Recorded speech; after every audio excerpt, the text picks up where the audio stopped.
Yeah, they're a really good football team. We have an awesome game plan, and Coach Harbaugh's preparing me a lot, so just got to go one day at a time and keep preparing myself through the event. What do you take from last week's game? You're 8-9, but you weren't in there a long time. Yeah. Was it good reps, you feel? Yeah, it was great reps. I think every single time you get in the game and get those reps, you can't do anything but keep getting better, and the game reps are the best reps, so yeah. Drake, since you got here, how much have you expanded your knowledge of just how protections work, and especially when you're seeing a lot of different multiple defenses, just your knowledge of getting into the process of stuff? Yeah, it obviously starts right when you get here because high school you don't do any of that. So I learned a lot from Max, and he was really, really good at protections, and I got to take that from him. So every day you try to find new things and intertwine it with everything within the defense. So I think I've grown a lot in that aspect and got to continue to get better. If Darius can't go, how would you describe the different skill sets of AJ versus Cam versus Fenwick? Yeah, I think they're all different and really unique for us, and they can all present challenges for a defense. And I'm really excited to see what they do in this game. And they're all really, really good backs. So we'll see what they can bring to the table on Saturday.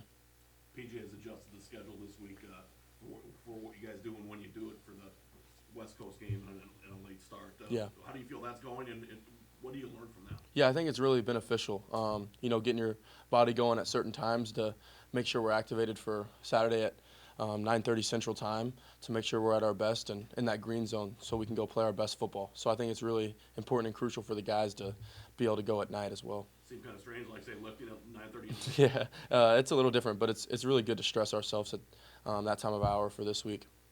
Cal's one of the best pressure defenses in college football year over year under Justin Wilcox. Why do you think that is? I think they've been in the system for 9 years. The head coach is really, really good. He's been there for a while now, obviously 9 years. So I think they have everything's rooted in, kind of like us, flex on year 9. So I think when you have that sustainability and culture, you're able to build things around that guy and able to do different things. So I think that's a big reason. Does anything change for you knowing that this is your first road start as a Big Ten quarterback? No, I think the process is the process. You just gotta, watch the same amount of tape you do, be with your guys, go through the same thing because every week's the same. It's just different defenses, different things you gotta lean on, different people. So no, it's the same for me though. It's just another game. Going into Buffalo, you said you had a little bit of nerves on the bus. Is that just kind of standard for you each game? Kind of good quality nervous energy, or is it? Yeah. Yeah, I would say, last week I got it too. Just every time I'm on the bus, driving into the stadium, I kind of get that deja vu of like when I was little, like seeing all the tailgaters. It's a really cool thing to see. And then right when I get off the bus, though, it's like they all flush out. It's just that bus ride in, seeing all the people tailgating. Like it's just those good nerves of like this is something you dream of and wouldn't want it to be any other way. But no, as soon as I get off the bus, it's everything flushed out and it's time to roll. Last year you guys went out to UCLA. You draw any experience, op-ed experience? Yeah, I think that was a night game as well. So I remember, waking up late at the hotel, having time to prepare more. So I honestly, I enjoy the night game. You have more time to prepare through the event, and you just got to keep going at it until the event. So just keep preparing up into it. Anything else for Drake? Coach Harbaugh was in here talking about expanding anticipation in quarterbacks, and then he thinks some of it can be done through experience in games, and other aspects of it are just natural skill. How have you grown and expanded your skills and just anticipating windows and deep when defenses are very multiple? Yeah, I think it obviously comes from watching a lot of film and Harbaugh coaching me up and getting me right. Obviously, it's something I always was pretty good at was anticipating throws because that comes from the offseason, training with your wideouts because all those routes you get in the offseason build up to these moments and then just trusting your guys. I think it obviously boils down to trust, and that's the main thing. And then Coach Harbaugh teach me on all the coverages and what to expect for versus this, game in and game out, so that obviously helps me throughout the week. Anything else for Drake? All right. Thank you all. Appreciate it. They got a good group of players. QB's shifty, but we got a game plan for that, and we're well aware that they got playmakers. So we're just going about how we would every other game. 60 minutes of hell. That's an expectation. 60 minutes of violence. So. You saw JLR get banged up in that game last weekend. What have you seen from Nate Becker and Rushan that makes you confident alongside you? Yeah, I mean, one thing we go by is, next man up. The standard is the standard. And we definitely got the guys that, regardless of what happens going into this game, that are going to be able to step up to the plate and do what they need to do to win. So, Joe, I was in here last week talking about being greedy for shots and trying to fight for them with Anthony Smith. What's kind of the competition like for you guys who are trying to get to the quarterback? it's very competitive. When you got four guys that are hungry for it, want to go out there and make plays, I mean, it only makes you a better player, and it makes everyone on the D-line a better player. But it's not more who can get the sack first. It's more what we can do to affect the QB and what we can do to ultimately get the sack regardless of who gets it. Against quarterbacks who can throw from like unconventional arm angles, how much do you personally emphasize just being able to get in vision lanes and get your hands up if you can get there? I mean, that's huge, especially for an interior D lineman. Compressing the pocket, hands up is a big thing that we're looking at this week. So, yeah. Looking at it, the game's at a 9:30 start. PJ has moved some schedules around a little bit to get you guys used to that. How do you feel that's gone, and what's the highlights of it? I mean, regardless of what time or where we play, the expectation is to win the game and play to the best of our ability. So, yeah, we made a few schedule changes, and it's for a reason. We're not doing it for no reason, but it's helping us get adjusted to time and whatnot. So I look at it as an advantage, and I'm all for it. What did it mean to you to see a fellow Shakopee guy in Garrison Monroe get his first takeaway last week? It's amazing, especially a guy being back from Shakopee, another guy doing it, another guy stepping up to the plate and making plays. It makes me proud. It makes me proud that I stayed home, and I'm happy that he was able to stay home, and that he's going out on the field and making plays. But this isn't nothing new. The guy's been working all off season. Nothing that I haven't seen yet, but I'm glad that everybody else got to see it. Anything else for Deven? All right, thanks, Deven. Thanks, Dev. Yep, thank you guys. This defense started last year. Yeah, it's something we've been emphasizing all offseason and all camp in the first couple weeks, and something we're going to continue to emphasize is practicing tackling. And, to start off every practice, we do a tackling circuit. We practice hard. We practice tackling all week, and, you kind of get what you emphasize, and we're going to continue to emphasize that and continue to tackle well on the field. From what you've seen of the Cal offense so far, what makes them so challenging? Yeah, they're very talented. Their quarterback's very good, especially for a young player. It's been cool to watch him, and they're very talented. Running backs are good. Tight ends are really good pass catchers, and it's going to be an exciting week for the defense. What is it like coming off of a game like Northwestern State and going into a ranking against a team like Cal? Yeah, Northwestern State. That was a good game. A lot of guys got reps, and then at the end of the day, we're able to watch that film, move on to Cal, and get ready to play a big game this week.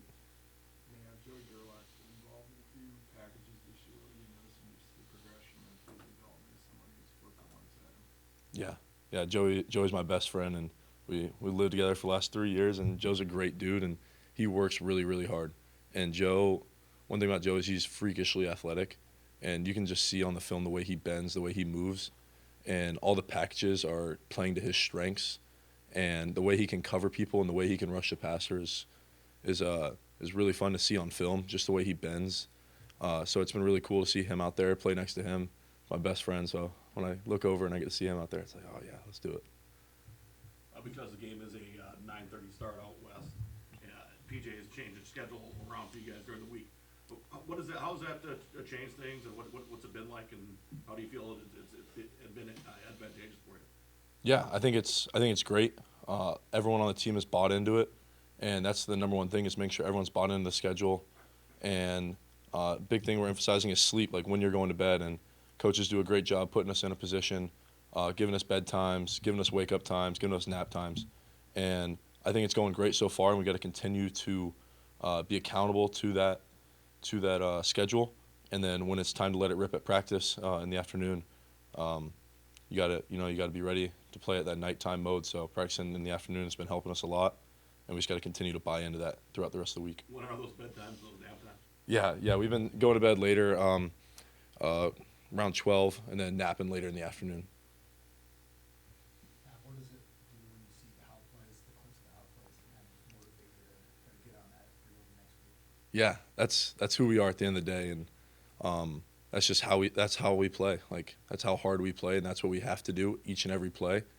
And it was cool to see Kingsbury on there this week, and good things happen when you run the ball, and Kingsbury always runs to the ball. Every day in practice, every day during camp, he ran to the ball, and it was just an instinct for him, and he ran to the ball, and he made a really elite play. So, those how clips are what you want to be on. It's cool making a big play, but at the end of the day, when you're recognized for how hard you play, that means a lot. Anything else for Maverick? All right. Thanks, All right, Maverick. thank you guys. What went into your decision to come to Minnesota? How'd you pick the Gophers? I would say a big reason is the culture here. When I came on a visit, was just like the life program that PJ Fleck always talks about and he preaches about in every interview. It's true here, and like it's more of a family than like just a team or just a group. We talk about a group versus team. This is very much a team. How aware were you of the program and how the culture was here before then? Before there, I was at Miami, Ohio, a MAC school, and the culture there, it wasn't like this. It wasn't like a life program. Like they taught us here a lot about like financial stuff. They have people come in talk about life program, mental health. Every month we have somebody, 2-3 people come in talking about different stuff outside of football. And I feel like they take that very seriously here, and we use a lot of resources here that I didn't use in my past. Come from a football family, what's it like in the household and having so many people around you? It's amazing. My dad played football. He's in the Hall of Fame at Fort Hays State. And then I have an oldest brother that plays for the Giants. I probably know him, Tracy. And then I have another one back at my old school, Miami, Ohio. Just me being the youngest, I learned from their mistakes or like their journey, and they taught me everything. They're my role models. But yeah, it's amazing, man. It's like my mom and my dad, they can't really go to every game. Like this week, they're not going to be here. They're going to be with my other brother in New York. So it's just like it's kind of a blessing. Like we're blessed, and it's very amazing to have. How much did Minnesota have an Eric Kaler on staff and your family's familiarity with them kind of give them a leg up in the portal process? Yeah, definitely. I'm pretty sure I said it in my last interview, but 5 minutes when I got into the portal, first person that called me is Eric Kaler. And just telling me the opportunity that I can have here. And he knew me since 8th grade probably because he was recruiting my brother at Miami. And just having him here, knowing that I can always talk to him as soon as I got on campus, he welcomed me in. Like we were already family. So it's really amazing to have somebody here that is 9 hours away from home that you already know that's like family. So.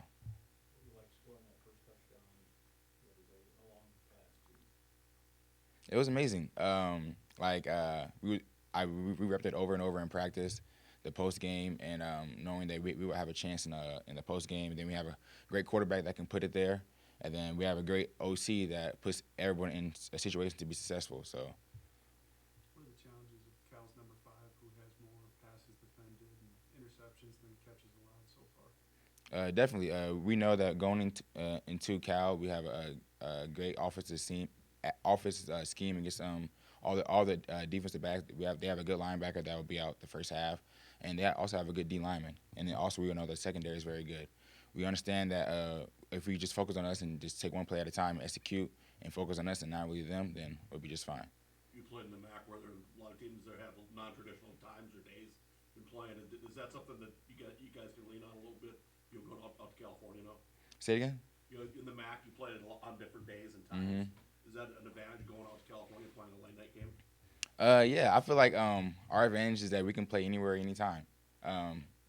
Like PJ Fleck, he talks about like no matter what, we can play you on the parking lot, we can play you at night, in the morning, doesn't matter.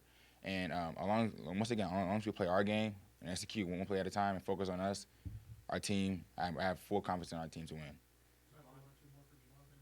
Your tackle breaking skills are something that Pop was studying you at Miami and now here. How did you become so elusive and physical after the catch? What do you credit to? What do I credit to? I would just say wanting to get into the end zone. Like I'm big on wanting to get in the end zone, and I'm big on maximizing my opportunities. Once again, the coaches know how to put me in positions to have like a one-on-one opportunity, a tackle opportunity, and then also just the quarterback give me the ball in open space. Anything else for Javon? What's impressed you about Drake Lindsey? I would say how first off, I would say how he leads the team. He leads the offense, brings everybody together, and then his arm talent is one of one. As y'all seen, he put the ball in places that usually most freshmen can't do, like most redshirt freshmen can't do. And then just his ability to bring everybody together. Like me and Drake, we're like best friends. We always talk. We ride scooters together every morning to the facility, watch film together, and then we also took a couple trips in the off season just to build that chemistry. And he's special, man. He brings everybody with you, and there's not many QBs out there that do that. All set with Javon? All right, thanks, Javon. Thank you, guys.